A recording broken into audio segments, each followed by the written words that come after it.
Welcome to today's episode of Two Pigs in a Pod, a podcast for the people of Glazing, by the people of Glazing. Today we're recording live from Fit Show 2025. I'm delighted to welcome on to the show Greg Du-feu. Welcome to the show, Greg. Thank you, George. Good to be here. So, for those that don't know who you are, can you briefly explain who you are and what you do within our industry? Sure, yeah, and it might seem a little bit weird that we're an IT and cybersecurity company coming to the Fit Show, but I've been here before. I think back in 2018 Nice. we attended. So that's exactly what we do. We manage IT and cybersecurity services for businesses across the UK, small and large, small, medium and large, but a good chunk of our customer base is within the fenestration industry, Nice. in particular fabricators. Nice. And when did you get into it in 2018, or had you sort of... No, yeah. So I, when I first started in IT, I started as a junior. 2 years later, I got made redundant, and I ended up working for a local company local to me, outsourced IT services. And one of my first jobs was being sent around the corner to a fabricator to fix their saw. So when my boss said I needed to go and fix the saw, I was thinking, that's a bit weird. I'll go with it. And then I got there, and obviously I found out that there was actually a PC attached to the machining centre, which was broken, and it actually had a virus, funnily enough. So fixed that, and then and it kind of saved that fabricator from having to purchase new equipment from the saw manufacturer. So the relationship blossomed with them, and then over time kind of got introduced to a software company within the industry, and then we got a few referrals here, there and everywhere from them, and then that's why I'm sat here now. So Nice. And what was your first impressions of the glazing set? Obviously you had a good one with the first bit, but over the first sort of couple of years, what was your first impressions of the industry in general? First time when I walked into that job to fix the saw, I was actually blown away, because I'd only ever been into an office environment. So and here I am, like thrust into a factory environment with like profile being cut all over the place and that. So I was pretty amazed. Different world. Yeah, different world. All the robotics on the machinery and stuff like that. And it's still, I still enjoy that aspect of the job today, going to see the fabricators and having a look at their processes and things like that. Okay. Speaking of those processes, what kind of trends are you seeing, recently and over the time? What trends are you seeing within the glazing sector with your part of the industry? Yeah, well, definitely more of a reliance on technology, obviously, since I started. And going back, this is like nearly 2 decades ago. It's like 18 years ago when I first did that job. So definitely more of a reliance on technology as the years have progressed, and with that has come cyber attacks and things like that as well. So a bit of a struggle from that side of things. There's been some high-profile attacks within the industry, and that's one of the main reasons we're here, to try and raise awareness and show people really how not easy, but how much there is you can do at quite a low cost to protect your business from cyber attack. Okay. Moving on to, we'll come back onto cyber security, but another massive talking point in our industry is the buzzword AI. AI, right? Yes. What should glazing companies be looking out for with terms of AI? Is it a scary thing? Is it a scary thing to be, or is it actually something that we can use properly as an industry? Positively. You can definitely use it in all different areas of your business. Really, I think a lot of people have got this perception of, well, we've seen it from like watching the Terminator back in the day. The AI is going to take over and kill us all or whatever. Or I suppose right now AI is going to take over and take our jobs. I don't think that's the case. I mean, there'll be probably a very small, in my opinion, a very small minority of industries or roles that it affects in that way. But for the most part, it's just going to make our lives easier, and it already is. Like automating certain processes, as we mentioned before, the processes throughout a fabricator are quite intricate and kind of substantial as well. There's a lot going on.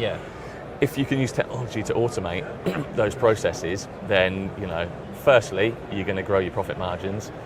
Secondly, you're just going to save time. And with the automation, can you do the simple task as well? Obviously you say you can widespread it throughout the business, but is there simple things that automation, AI, that sort of thing can help in day-to-day stuff? Yeah, of course. Yeah, I mean, if there's repeatable processes, this is probably the easiest thing to use AI for at the moment, aside from using it as almost like a form of search engine.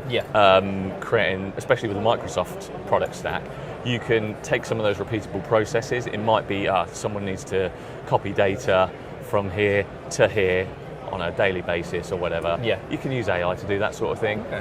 Obviously, you can get a lot more advanced than that. It's just a basic kind of Okay, yeah, and automation. costs, obviously, that is what everyone probably asks, that's right. especially in this day and age with, some companies struggling. What are the costs? I'm guessing can they start off relatively small and work up to big costs? Yeah, of course. So in terms of what I just mentioned with using AI as more like a search engine, ChatGPT and that sort of thing, that's accessible for free. Yeah. Obviously, you can pay for it. I would err on the line of caution when pumping intellectual property into ChatGPT and like Claude, the Google version of it specifically, because we don't know where that's going to end up in 6 months' time, 12 months' time, whatever. However, again, if I go back to the Microsoft product stack, they do have their own version of an AI engine called Copilot. Yeah. That comes within a Microsoft 365 subscription, so you can use that absolutely free. Yeah. And there's something also called Power Automate, which would allow you to do some of those basic automations completely free. Yeah. Obviously, you need to invest the time in understanding how to create those automations, but they're relatively straightforward. Okay, and you spoke about cybersecurity and not putting all your company information into ChatGPT. How important is it? You said there's been cyber attacks on big companies. Yeah. How important is it in the glazing sector? Yeah, in the glazing sector, it's in particular the fabrication side of it. It can be very disruptive, obviously. If your systems are down, you can't manufacture windows. So, and cyber criminals, cyber attackers, they actually recognise this. They target manufacturing specifically. It's the most targeted industry in 2024. I think in Q3 of 2024, ransomware levels of ransomware were 70% higher than the rest of the key industries put together. So. Which is crazy. So it's extremely important that you protect yourselves. Like I said, you can do a lot for a little to protect yourselves using the basics, policies, password policies, AI policies, that sort of thing. Just ensuring your people they know how you want them to use AI.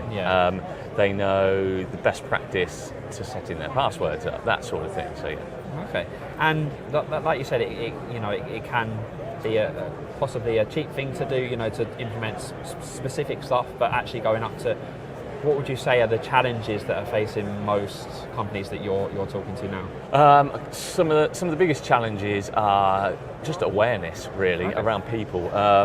In particular, actually, leadership.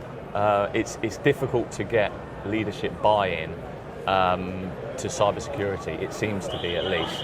They think it's an IT problem. It's not actually an IT problem, really. It's a people problem. So if leadership can buy in, and then that can cascade down throughout the business, spot on. And do you feel like, obviously we're a changing industry with sort of new generations coming into it, that are more sort of IT literate.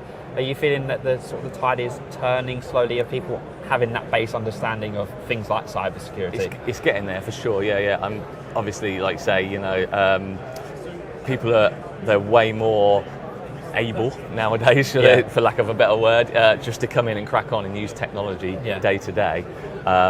Support-wise, like actually supporting end users and technical support, that seems to be reducing slightly because people are more knowledgeable. So yes, it's getting better, but it's nowhere near there, that's for sure. And speaking of, we're speaking at the FIT Show 2025. Why are you here, and what have you got on your stand? So it is really to raise awareness for cybersecurity best practices, to allow fabricators, installers, and anyone in the fenestration industry really to protect their businesses better. I'm talking tomorrow, Wednesday 30th at 10:30. Got a 40-minute slot, so going to give everyone information on what the key risks are, what the key threats are, and then a number of mitigations. So things you can do for free and paid to just improve the cybersecurity within your industry. Okay, and who should be attending that? Who are the type of people that you think would most benefit from coming to see you? Most benefit decision makers for sure. IT managers, if there are any IT managers or teams wandering around here. I'm not sure there will be today or tomorrow, but really anyone who can just spread the word, to be fair. But leadership, decision makers, that sort of thing. Okay. And going on to talk about the future, I guess cybersecurity and IT is kind of futuristic to some.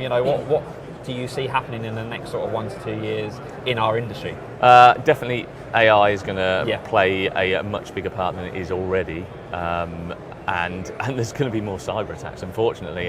It's one of those things, you can layer cybersecurity to protect your business, but that industry in itself is constantly changing. The cyber attackers are constantly getting one step ahead of everyone else. So you can protect to a degree, but you'll never be bulletproof. So, but I do think AI and automation is going to play a massive key, and it's going to improve efficiencies and productivity within everyone's business. Okay. And if someone comes up to you at the show or on your stand or tomorrow, if you only could give them one piece of advice that they can take out of the show for future-proofing their business from an IT point of view, what would be the one thing you could tell them? Okay, so cybersecurity specific, align yourself to a framework. So there is a framework called Cyber Essentials, which is backed by the government.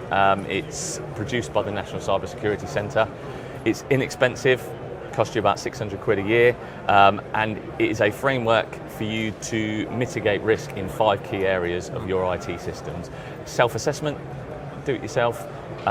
You can also have an audit off the back of it, and it's called Cyber Essentials Plus, so it's just externally verified.